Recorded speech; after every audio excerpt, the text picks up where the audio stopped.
मुख्यमंत्र्यांच्या फोन नंतरही गोपीचंद पडळकर आपल्या वक्तव्यावर ठाम आहेत. जयंत पाटील यांच्यावरील वक्तव्यावर गोपीचंद पडळकर ठाम आहेत. गोपीचंद पडळकरांचा माफी मागण्यास सुद्धा नकार समोर येतोय. पंतप्रधानांच्या आईवर एआयच्या माध्यमातून टीका झाली, त्यावेळी शरद पवारांनी फोन केला होता का, असा सवाल पडळकरांनी उपस्थित केलाय.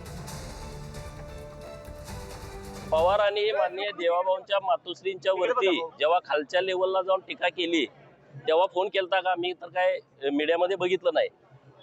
नंतर देशाचे पंतप्रधान जागतिक नेते माननीय नरेंद्र मोदी साहेबांच्या मातोश्रीवरती एआयच्या माध्यमातून एक चुकीचा व्हिडिओ तयार केला, तेव्हा पवारांनी माननीय मोदी साहेबांना फोन करून निषेध वगैरे व्यक्त केला का?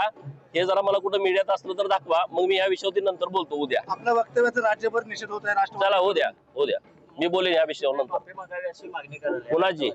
कुणाची कशासाठी असं वक्तव्य केलं मी बोलतो ह्याच्यावर नंतर.